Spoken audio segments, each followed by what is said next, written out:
So I teach prosperity, and I'm wondering, is there a difference for you between abundance and prosperity vibrationally? The difference is not significant. It's easier to see abundance in all things than it is prosperity in all things, but really the words could be interchangeable. It all depends upon how those that you are interacting with are feeling it. If you can get someone to acknowledge the abundance that surrounds them, just the fact that the sun is moving around like it is, the fact that it is warming you as it is, that is an abundance factor that humans contemplate rarely. And yet it is enormously significant. The balance of your planet, the way it moves in its orbit with other planets, incredibly important. And the value of that cannot even be measured in human terms. But you could focus in appreciation on that abundance, and you could awaken within you a vibration that then would allow it to flow in all kinds of other ways. Esther was visiting with a friend on the telephone the other day, a close friend who has been experiencing some sadness. And as Esther was listening to her, after quite a few conversations, Esther is sitting in Texas overlooking the pool and the beautiful trees and sitting in front of these big, big windows and feeling appreciation for her experience and listening to her friend. And her friend sounded so wise. Oh, Esther was just shivering with enthusiasm for the way her friend sounded. She didn't even think her friend had any idea how far she'd come so fast and how wise she was being in this moment. She was sort of on a rampage, her friend, and so Esther waited, not wanting to interrupt it. And then just at this moment, when her friend finally took a breath, Esther said, "Oh, you sound so wise." And her friend said, "What?" She couldn't hear the word. Esther said, "Wise." What word are you saying? "Wise." And at that moment, an owl, a giant owl, flew over the pool into the courtyard, circled once, and landed in the tree right on the other side of Esther's pool, and just looked at her for a minute or two. Esther could not get a word out. And when she did, she was panting and screaming. Her friend said, "Is something the matter?" And Esther said, "No. We just received confirmation from the universe of your wisdom." In other words, they have been talking about the Sarah books. They've been talking about Solomon. They've been talking about this giant owl. Esther didn't even know she had an owl on the 40 acres. She's not seen it before. But for that timing, in that moment to come, you will never convince Esther that there is not non-physical intervention, aware of where you are in all moments, ready to reveal to you whatever abundance. Esther has never felt richer. She's never felt more blessed. She never has felt more wonderful than she felt in that moment with that affirmation of what she was speaking. You see, and this is the way we want you to feel about abundance. We want abundance as it comes to you, whether it comes in the form of a thought or an idea or a word or an encouragement or a friend or a hug or however it comes to you. As you acknowledge the abundance, we can't separate the word abundance from the word worthy. We can't separate the word abundance from the word worthy and well-being.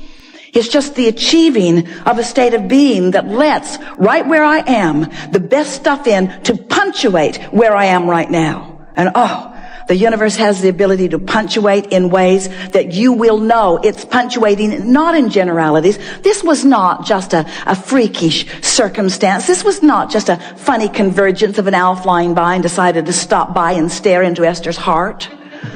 It was not, there was nothing about it that was not orchestrated, that was not co-created, that was not evidence of that kind of abundance, you see. You've got vibrational abundance. You've got universal intelligence. You've got vibrational abundance. You've got more non-physical energy and clarity backing you up. You could not be richer, you see. But you gotta find a vibration that allows you to translate it into meaningful things for you. And we think a pile of money is a paltry, puny evidence of the abundance that is there. Oh, it's nice. It's nice, yeah. But it doesn't buy owls. And is that where most people get tripped up around abundance and prosperity, is they associate money to it primarily? Yeah, mostly. But mostly it's because they associate what isness with it. They're taking score. They're taking score of what they have, what they own, what their assets are, what their debts are, what they can buy.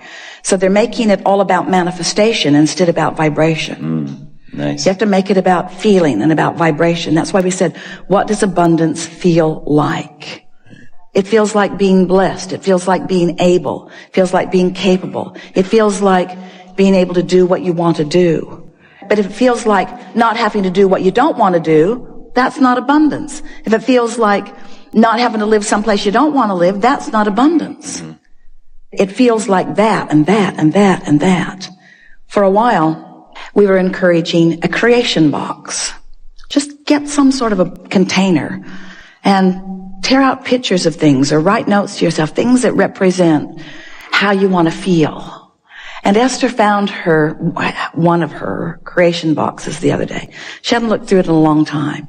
And it was very pleasant to look through it and remember the feeling that the picture produced, and then to see in her own experience the manifestations all around her in such specific detail. It shook her up for a little while.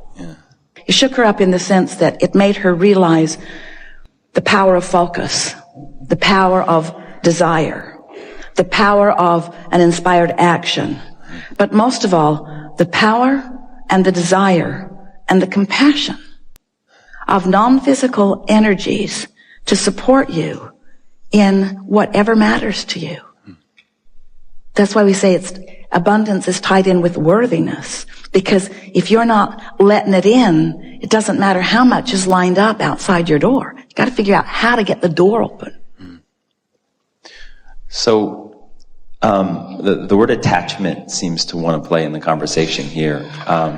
Could you expand on the attachment that some people have to maybe like achieving prosperity or abundance? We don't like the word attachment. We don't want to activate that. Cool. All kinds of people have got all kinds of screwy vibrations going on. Yeah. Replace them with those that aren't screwy. Got it. Cool. Yeah. Okay. Second topic, and it's kind of related, but how do we eradicate poverty from the planet? You can't push hard enough against things. There's a war against, a war against, a war against, a war against, a war against. They're all getting bigger. Because when you give your attention to it, you hold it in your vibration. So you don't eradicate anything, you just emphasize something else. Okay. It's like, how do you eradicate darkness from the room? Turn on the light. There's not a source of poverty. Poverty is pinching off the source. So you don't pinch off the pinching off the source. You open the valve. You turn on the light. You dance in the streets. You show evidence of abundance. And you point out abundance that people are living that they are not calling abundance. You call attention to the abundance that's there. So when you decide to just give up trying to control anything, give up trying to control their behavior, give up trying to control their actions, give up trying to control their beliefs, give up trying to control their vibrational patterning, give up trying to control it, and just tune in to this source that is you. Gain the leverage that you always gain from alignment, and radiate your signal, which if they're ready for it, they'll catch hold of. And otherwise, words don't teach, you see. You just gotta know it and live it. And as you know it and live it, those who want to know and live what you know and live will gravitate to you. Yeah. They will find a way. Law of attraction will show them the path, you see. Yeah. So let's say you've gathered a group of people that have come to a prosperity seminar, and you're wanting to express to them what you know.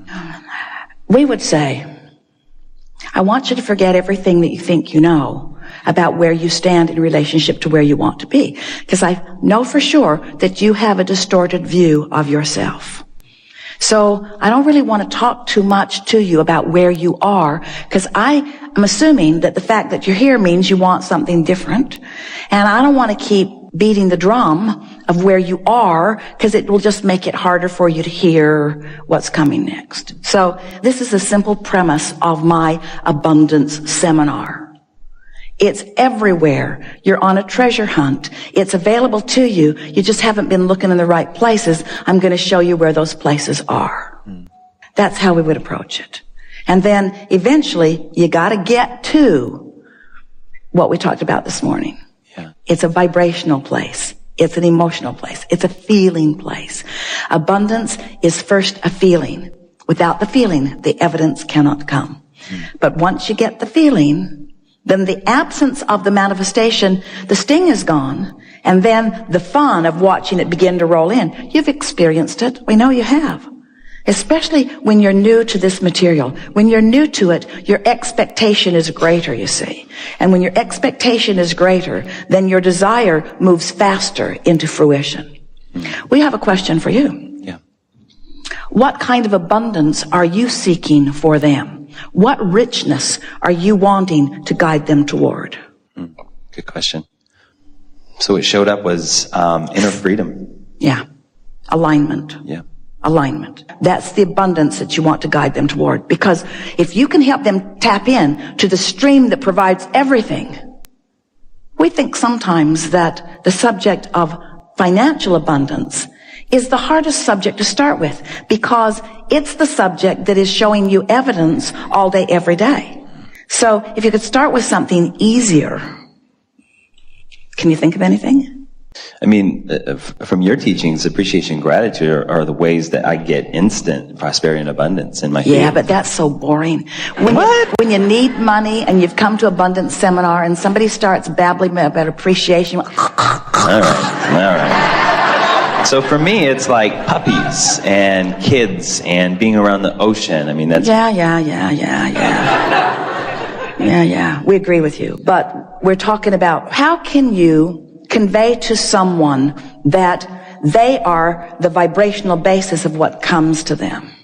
Jerry and Esther spent a good deal of time, especially one long summer, on a raft floating down a river in Montana. And the river was not a really fast-moving river. It wasn't a white water experience. It was a pretty fast-moving stream. But sometimes they'd get into a part of the stream that was barely moving. And they could maybe even sit there for a while if they wanted to. And then they would paddle out to a faster moving part of the stream, and off they'd go. And they could, just by paying attention, they could see the current. And so they could adjust their ride on the river to something that was slower or something that was faster, just because as the river was wider or narrower, and there were even currents within the stream that they couldn't see the reason for, but it was because of the width or the narrowness of what was beneath the surface of the water. And so it's like that in your experience, isn't it? In your financial experience, in your money experience, that sometimes the stream moves a little faster and sometimes it moves slower. So do you remember a time in your life when you felt freer about dollars, and what did that feel like? And then get them to ponder that, get them to think about that. And a lot of times they will say to you, I had far less, but I felt far freer. They will say to you, I didn't have the debt that I have, I didn't have the assets that I have, but I just felt freer. My money felt good in my pocket. Do you remember a time when money didn't worry you? Do you remember a time when money thrilled you? Do you remember the silver coin in the toe of your stocking? Or do you remember when someone, usually grandmother or some friend, sent you $1 for your birthday? Do you remember? Do you remember when something came to you unexpected, and do you remember how rich you felt and how many times you spent it and how good it was to put it in your wallet? Do you remember those feelings? Those are the feelings that you want to activate within them. Those are the feelings that you want to activate within yourself. Yeah.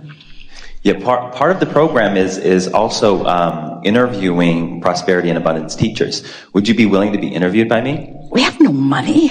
It's not about money. Oh, it's not about money. It's not. You know, prosperity and abundance is not about money. So it's not about money. And it doesn't exclude money, but it's not all about money. It's just a piece of the pie. But what are the people that are gathering expecting? What are they expecting? That's a good question. I think whatever associations they bring into the conversation, but for a lot of them, it probably is money. Well, if we were standing in your physical shoes, that's where we would begin. Okay. When you identify what it is that you want to convey to them, and that's the part that we were wanting to activate within you. You want them to leave the conversation that you've experienced with them feeling freer about money.